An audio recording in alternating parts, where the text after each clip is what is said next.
오늘 우리가 함께 묵상할 말씀은 신명기 5장 19절의 말씀입니다. 신명기 5장 19절 말씀 제가 봉독하도록 하겠습니다. 도둑질하지 못한다. 아멘. 오늘 말씀은 10계명 중 제8계명으로 도둑질하지 말라는 말씀입니다. 히브리어로 로 티그노브라고 읽는데요.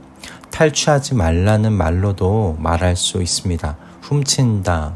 도둑질한다는 것은 남의 물건을 소유자의 동의 없이 내 것으로 삼는 것을 말하죠.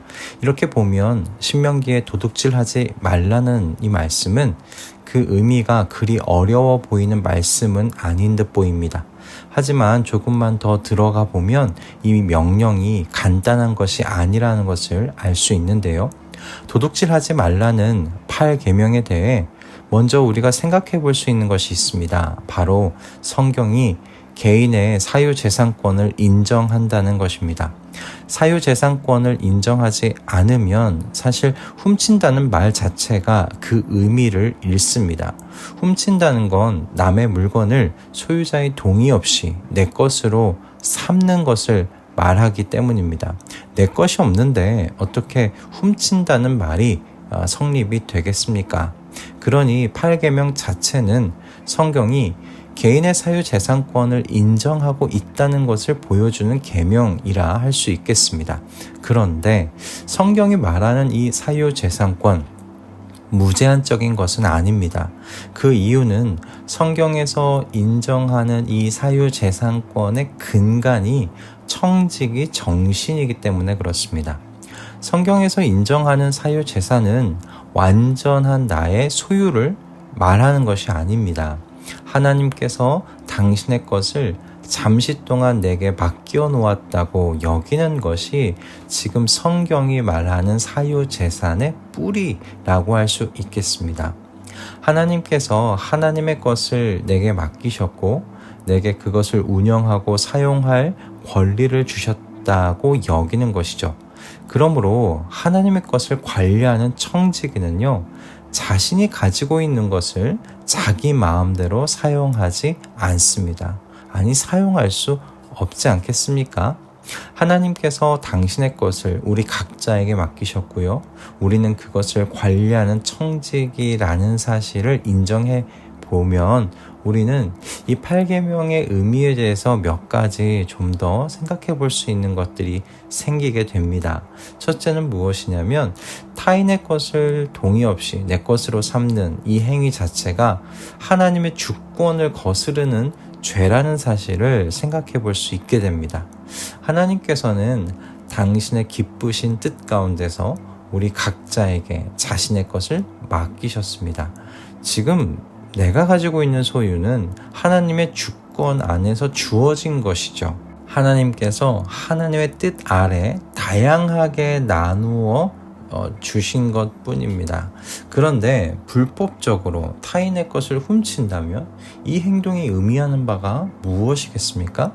하나님의 이 결정에 대한 저항입니다. 왜 나만 이 정도만 주시냐는 것이죠. 나는 인정하지 못하겠다는 겁니다. 그러니 나는 더 가져야겠다. 이런 의미를 가지고 있는 행동이라고 생각해 볼 수 있겠죠. 그러니 8계명을 어기는 것은요, 두 번째로 하나님께서 주신 것에 자족하지 못하겠다는 의미입니다. 그리고 더 나아가 하나님을 신뢰할 수 없다는 행동이에요.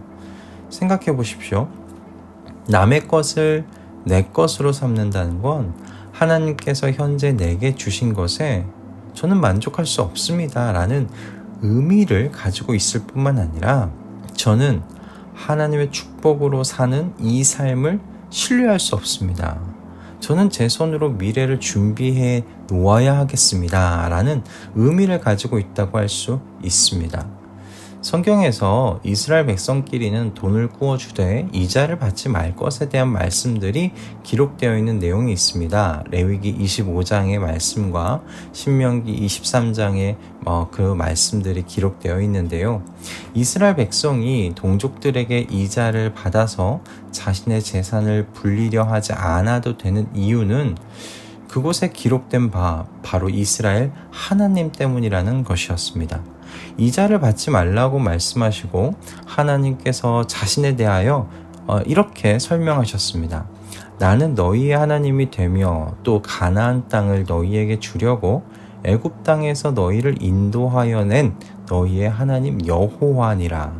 즉 너희에게 재물을 준 이가 내가 아니냐, 너희를 가나안 땅에서 먹고 살 수 있게 한 이가 내가 아니냐, 내 백성은 나 여호와가 주는 축복으로 사는 사람들이니까 돈놀이로 재물을 축적하려고 하지 말라는 말씀입니다. 하나님께서 이스라엘 공동체 전체가 충분히 나누어 가난한 자 없이 먹고 살 수 있도록 복을 내려주신다는 사실이죠.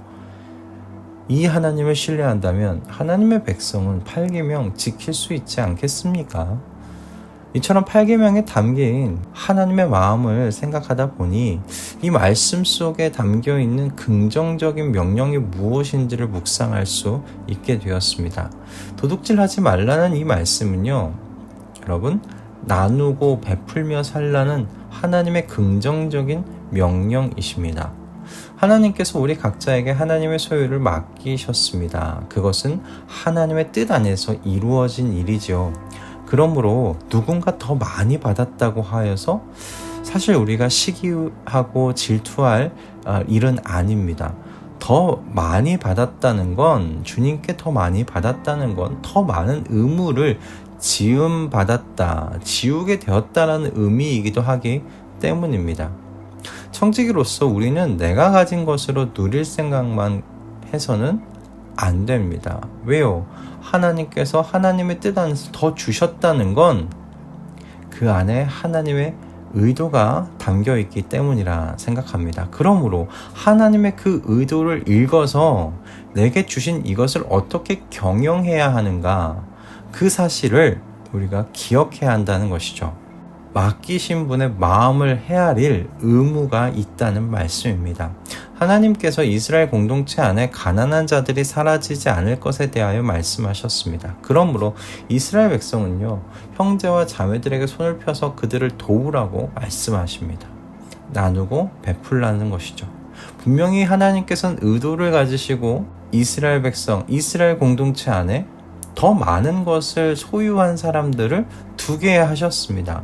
그것은 그 공동체 안에서 서로에게 손을 펴서 가난한 자들에게 베풀고 나누면서 그렇게 그 공동체를 세워 나아가라는 하나님의 뜻이죠. 하나님께서는 이스라엘에게 희년이라는 제도를 주셨습니다. 사람들의 탐욕으로 인해서 이스라엘 안에서 제대로 이행된 적이 없었던 것으로 생각되는 제도인데요. 하나님께서는 매 50년째가 되면 이스라엘 백성 모두가 조상의 땅으로 돌아가도록 하셨습니다. 모든 빚도 탕감받습니다. 그러므로 모든 이스라엘 백성은 50년마다 새로운 출발 기회를 얻게 되는 것이죠. 이 제도를 세우신 하나님의 마음에는, 저는 이 내 나라에는, 하나님 나라에는 가난한 자가 없도록 하라는 하나님의 그 마음이 포함되어 있는 것이 아닐까, 숨겨져 있는 것이 아닐까 생각됩니다. 나누고 베풀림이 있으면서도 그렇게 하지 않는 건 그들의 몫을 나누려고 주신, 저는 하나님의 것을 도둑질하는 것이라고 생각합니다. 하나님께서 내게 주신 것 중 일부는 이 땅에 있는 가난한 자들과 나누라고 주신 것이죠. 세상의 일부만 부유하게 살게 만드시는 것이 하나님의 뜻은 아닐 겁니다. 그 모습은 하나님께서 주신 뜻과는, 그것을 맡기신 주인의 마음과는 거리가 먼 모습이라 생각합니다. 에베소서 4장 28절에는 도둑질하는 자는 다시 도둑질하지 말고 가난한 사람에게 구제할 수 있도록 자기 손으로 수고하여 선한 일을 하라고 말씀하고 있습니다. 하나님 나라 백성이 열심히 땀을 흘려 일하는 건 내 재산을 더 많이 늘리려고 하는 것이 아니어야 한다는 거예요. 베풀고 나누기 위해 일하라고 말씀하고 계시는 겁니다. 오늘 이후로 도둑질하지 말라는 이 명령을 보실 때마다 베풀고 나누며 살기를 원하시는 하나님의 마음이 생생하게 경험되시기를 바랍니다. 여러분, 충분하게 베풀고 나누며 사는 삶을 살고 계십니까? 기도하겠습니다. 주님, 오늘 이 말씀을 통해 남의 것을 탐내고 도둑질하지 않으니 나는 잘 지키고 있다고 생각했던 이 명령 잘 지키고 있다고 생각했던 저의 마음이 틀렸음을 알게 해주셔서 감사합니다.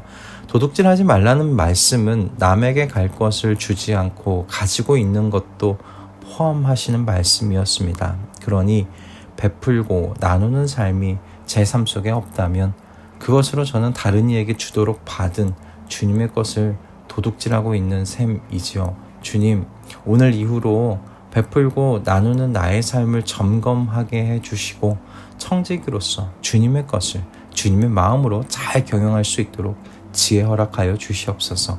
예수 그리스도의 이름으로 기도드립니다. 아멘.